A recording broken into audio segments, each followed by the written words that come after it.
You are the lead singer of Level 42. Now you jump into what Stewart Copeland has described as a supper group, Gizmodrome. Yeah, that's it. I think there's one. Yeah, that's it. It is a supper group because we like to hang out and eat, and great fun to hang with these guys, all of them. You know, I've known Stewart for many years now, going back to early '80s. In fact, our very first time as Level 42 into Europe was on the back of the Police. We opened for them on 5 or 6 shows in Germany back in 1981. So we became friends then, and then we did a little something for a charity TV thing in '85. And when he got in touch just over a year ago, July 2016, and said, "Hey Marco, do you want to cut a record in Milan?" Which sounded pretty good to me. So I said yeah straight away, and we went over there. And that was when I met Adrian Belew, who is just the sweetest guy. And, of course, off the scale as a brilliant guitarist, you know. And also Vittorio Cosma, who is a serious sort of heavyweight in the prog world with the band PFM from back in the 70s and 80s. And we just sat in the studio, just like real old school things, you know. None of this, everybody sitting in their own country and exchanging files. This was just old school. Get in a studio, sit down, kick some ideas around. And Stewart and Vittorio had been working on some ideas, so we had plenty of material to get stuck into. And the result is Gizmodrome, and the album, which is coming out next week. I cannot wait for the album. I've been playing several of the tracks. People love this album already. You have to be pretty excited about it. Oh, I'm really excited, you know, and I'm an old dude now. I'm 58 years old, and I've been dead lucky in the business now for the last 38 years or so. So for me, you know, that this is really just a bonus, and if the fact that people like what we're doing, making music, well, that's just cherries on the top of what is already a lovely cake, you know. And to have had the fun that we had together making this, and now to be getting great, you know, lovely reports, and thank you for your kind words there. It's a win-win situation for me, Steve. Now, did you actually think you guys were going to be a band, or were you just playing random tracks for Stewart? You know, because he's pretty sneaky. Well, I'm glad you said that, you know, that, Stewart's very much the driving force in this project, you know, that he's the guy that's put us together, and, you know, and was definitely calling the shots on when we can do all of this. But I think we sort of first went in the studio. We had 10 days together in July of 2016. Then we all went away and sort of thought about the tracks and what have you, and we came to the conclusion that we really needed, you know, 2 or 3 more songs just to make, you know, just to make give the album some strength and some legs and stuff. And when we got back in the studio about April of this year, I think that's when it went from being just a Stewart Copeland project to becoming a band, because everyone was having equal input. And, you know, Adrian had come up with an idea that would kick off an idea that Vittorio would have, and so on and so forth. And that's when a band is working at its best. Now, with that, each coming from a different bands and different background, how hard or easy was it for the 4 of you to sit down and say, I like it this way, we should try it that way? It was unbelievably easy. You know, that you're talking about a lot of egos here, but I think that the egos have all been tempered by the respect that we have for each other as, you know, as musicians and what we've done in the past. So, that, you know, when you respect somebody, it's much easier to sort of to bite your tongue for a second and have a listen, because you know that what they're saying isn't, they're not just saying something, they're actually, there's a reason why they're saying it, and it's very probably going to be a great idea. So, you know, that you, that's it. You sort of, you put your ego away for a bit there, and, you know, and just jump on the horse with everyone else. Now, are you sure it wasn't wine and pasta that got the CD done? Well, I'm certainly a bigger man than I was before I started this album.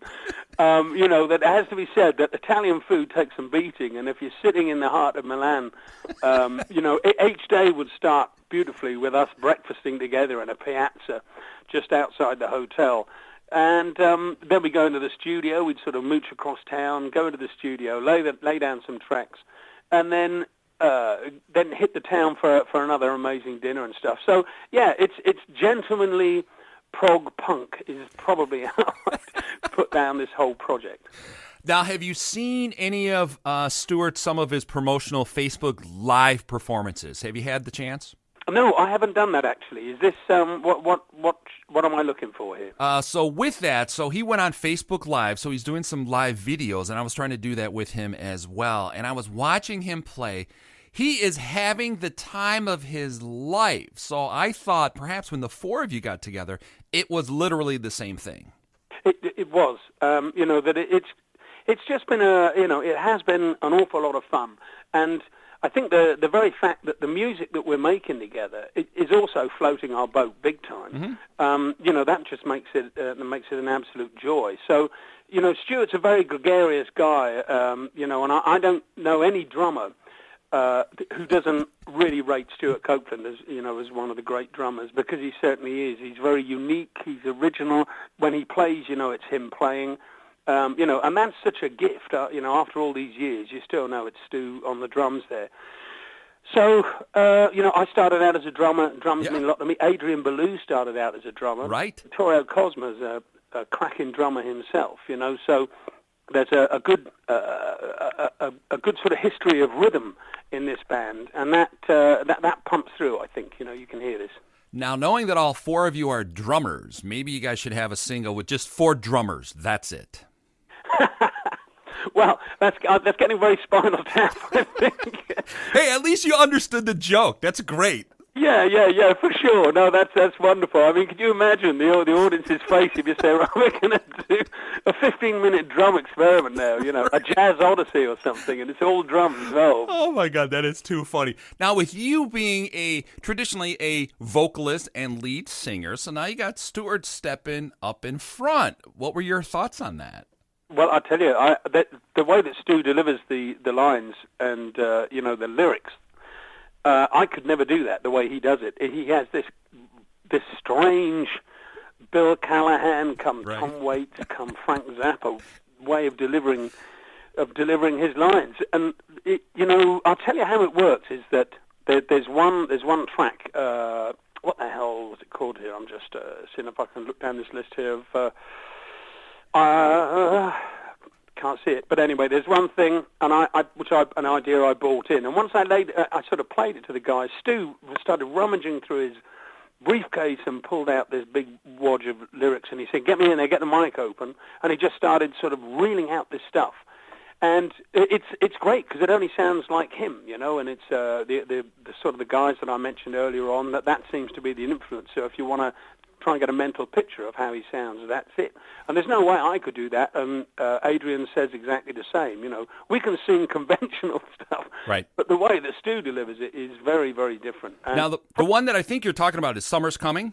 That one? Yeah, that's it. Yeah.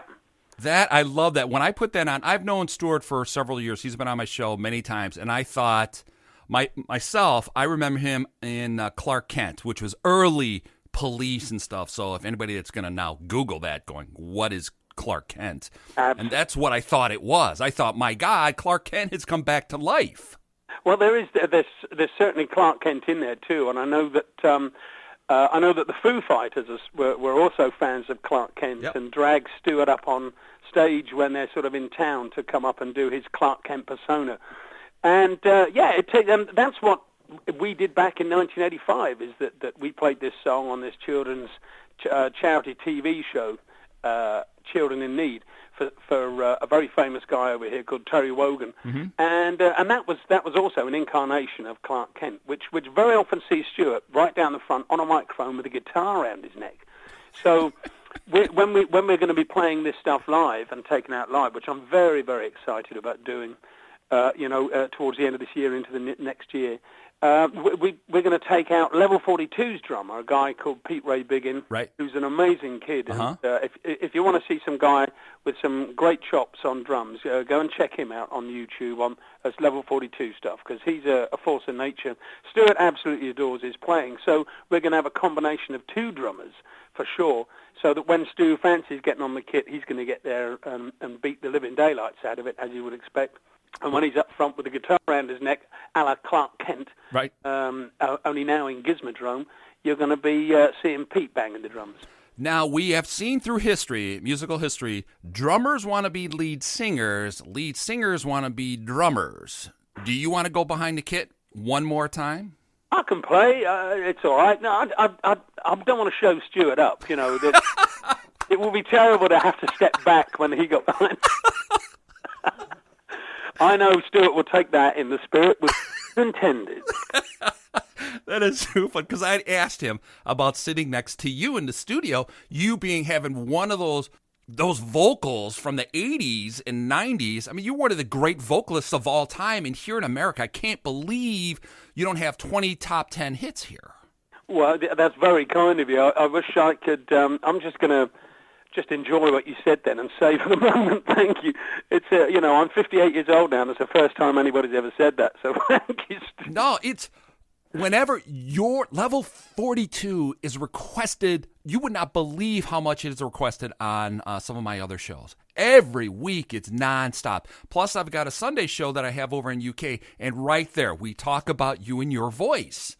Oh, well, that's very sweet of you. Thanks, man. I think the thing is, right, is that I was very lucky in that the guys that I was working with in level 42, and still work with today, by the way, were very, very good musicians and really strong songwriters. So it's the same as with the Gizmodrome stuff. Yep. It comes down to, how strong the songs are. And a good song's always going to be a good song. And even if you get a Foghorn Freddy like me picking the mic up, it's pretty hard to damage it. So if you got a song like Something About You, or Lessons in Love, or, right. Any of the... It's Over is the one that gets requested. Those are the two songs right there. Yeah, so. yeah. Well, they were good songs, and and they still are today. And I love playing them. We've got another show tomorrow night in London at Dingwalls in Camden. So I'm looking forward to that too. Now, when you look back to your level 42 days, are there tracks that you thought, wow, that should have been a number one hit, and it wasn't, and vice versa? A song that just took off, and you went, well, that was a surprise. Yeah, it sort of goes like that, Steve. It seems to me that sometimes when you're in the studio putting an album together, the zeitgeist is there, and you sort of hit the moment and the mood. You're not aware of it yourself until the record comes out, and you start getting feedback, and things start going up the charts, and you realise that in hindsight, when you look back, you think, yeah, we sort of really hit a rich seam then. That we somehow had our finger on the pulse of what was happening, or if we didn't have our finger on the pulse, certainly everybody else was checking our pulse, right. Because the records just kept going bang, bang, bang, bang, bang, which is a lovely thing. But the nature of music is that you want the next generation to come along, pick up the baton that hopefully you've been passing on, right. and run with it, and more great music is made, and so that's the beautiful thing about music. One, it's timeless. Two, it needs development all the time. And three, I can't wait to hear what the next generation are going to be doing, because I think music's in good hands these days. With that in mind, who did you listen to? Who was your influence? Well, I started as an 8-year-old, back to the drums again, and I love Cream because I love Ginger Baker and Jack Bruce, the way they played together. And then I discovered Jimi Hendrix, and then from Jimi Hendrix, an epiphany when I was 14 years old was seeing the Mahavishnu Orchestra play, and that suddenly turned me into this whole new field of fusion. So with the Mahavishnu Orchestra and Return to Forever and Miles Davis's, all the guys that came out of his college, and yet at the same time, trying to make a living as a musician in the UK, you couldn't go out and play Bitches Brew in the holiday camps. You'd be playing Tie Yellow Ribbon and Beatles songs and things like that. So as a musician, you get a great grounding, all these influences coming in from your side of the pond, the stuff that we've grown up with here as sort of classic British pop. And somewhere along the line, you hopefully develop your own style out of this. Now, your band, Level 42, has been described here in the States as British funk, which I'm not sure how that works, but you've almost been around. Level 42 was what, late 70s? Are you coming up on 40 years with that band? Yeah, for sure. Yeah, this is actually my 37th year in Level 42. We began really in 1980. Okay. That was when we had our first record released, and we got together sort of just the Christmas at the end of 79. And we were very lucky because two of the guys in the band, Boone Gould and his brother Phil Gould, that was the guitarist and drummer respectively, their elder brother John worked in MCA Records, and he had access to this guy called Andy Soiker, who had his own label. And this was back sort of just post-punk, the whole punk thing from 76 till 80 was was kind of run its course. But what it had given us were all these wonderful indie labels, these independent labels, and they were the guys that were giving bands like us a chance because they, you could go in with them and they'd cut a record and you'd get it out, and if it went, it went. If it didn't, it didn't. And we were lucky because our stuff started going.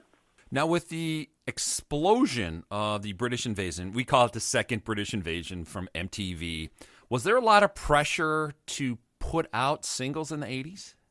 Well, there was, because, what happens is, for example, us here in the UK, the album that we had out that year, Running in the Family, did very well for Polydor Records. And, that these big companies are not there just to take pumps on things. They actually need to be making money and stuff. So I think that we were, we were very useful to the record company at that time. And that,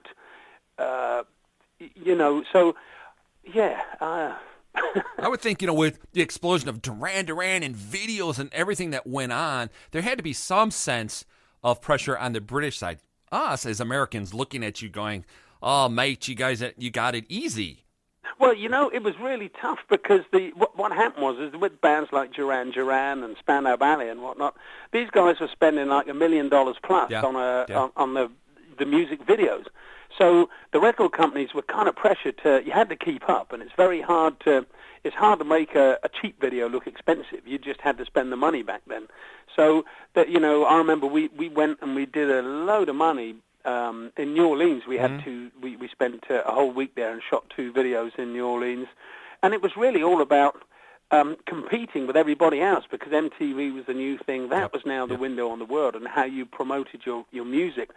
And the great thing about a promotional video is that you could release it. We could be in the States touring with Madonna or Steve Winwood or Tina Turner, but we could still be having singles out in Germany and France and Japan because you'd have a promotional video out there. So the single, you could still get on the music shows, and it was an important tool, Steve. So now, as you keep talking about in your 50s, now as your tour, here in America, the bands that are coming back from the 80s and 90s, you would not believe how crazy people are going for that kind of music here. And, I have a listenership in the UK and Germany, which blows my mind that I have that many people that listen to this show. So when you hit the stage, are you planning on coming back to the States as Level 42? Well, I would love to do that. The last time we toured there was in 2010. And, we just love touring America. As I explained earlier on, that our heritage, our musical heritage, really comes from America. So, for us, it's kind of taking Coles to Newcastle and a bit of a pilgrimage. So I'd love to bring the band back over there, so maybe we can get a promoter interested that if the Gizmodrome thing really kicks off down the line. But, Steve, you said about how popular the 80s music is and that whole catalogue and the artists and whatnot. It's the same here in the UK. We've just had an incredible summer of festivals here. 3 of the festivals we played were called Rewind, and they're very much 80s-themed festivals. These places do like 40,000 people on a weekend, and it's and we played 3 of them, and they were all heaving, just people dressed up. The demographic's great because it goes from sort of mid-20s right up to guys in their 70s. Everybody seems to be dressed up in themes or something from the 1980s, and a lot of fun is had. Right. I had the pleasure of having Tony Hadley from Spandau on my show. He's been on tour, and we talked about pulling out the 80s clothes that he wore. I can only hope that you still have some of yours. Well, they do. They smell very mildewy, I have to say. And it's hard keeping the moths away, so there's the odd hole in them. But no, I don't actually wear the old 80s clothes, Steve. But the thing is, I do have some. Because there are just some things that, that meant a lot to you, and so it just goes into a suit hanger. And maybe one day I'll get it out, and throw the bats out and the hedgehogs and there you go. And just see how they stand up. The thing is, I don't think I could get one leg in a pair of pants anymore, let alone my whole waist. Well, you could grow your mullet out. How about that? Oh, yeah, mullets. Yeah, you got to bring that back. And Tony, and it's kind of funny that you brought up Spandau Ballet. That would be a great duet, you and Tony singing together. Just thinking of your two different voices. Oh, Tony, Tony's been a friend of mine for years, Yep. and he's the loveliest guy, and we Yep. cross paths very often because he's, he doesn't just sort of sing Spandau stuff. He's a great standalone guy, and he does swing. He sings in front of big bands and in front of orchestras and things like that. And I'm always impressed. In fact, back in the 80s, I was lucky enough to get to MD a couple of the Prince's Trust rock galas, and they were pretty great events. And I always remember being impressed, and the guys in the band too were saying, one of the best singers we had up here tonight was Tony Hadley. And you're talking, that we had Phil Collins up, and George Michael and Elton John, and Tony can stand shoulder to shoulder. Well, actually, he stands head and shoulders over everybody. He's one of the biggest men I've ever met. Right. Yeah, he and I talked about that. He and I are close in height, so I want his leather jacket from Live Aid. I don't think he's going to give it to me, And the though. dwarf. Yeah, so he is literally the tallest guy I've ever met on the rock side. Everybody's kind of not really that tall, but it is what it is. Well, we are. We're just short giants, or very tall midgets. You choose, Steve. Yeah, there you go. Gizmodrome, it comes out later this week into next week. Mark King, lead man of Level 42, Gizmodrome. I cannot wait for the release of the new CD. Yeah, thanks, man. Me too. September 15th is D-Day, and I just hope that people enjoy listening to the record as much as we enjoyed making it. You've got support from us. You are welcome on this show anytime you like, Mark. That's very kind of you, Steve. Thank you very much, man. Love to you and all your listeners. Thank you so much.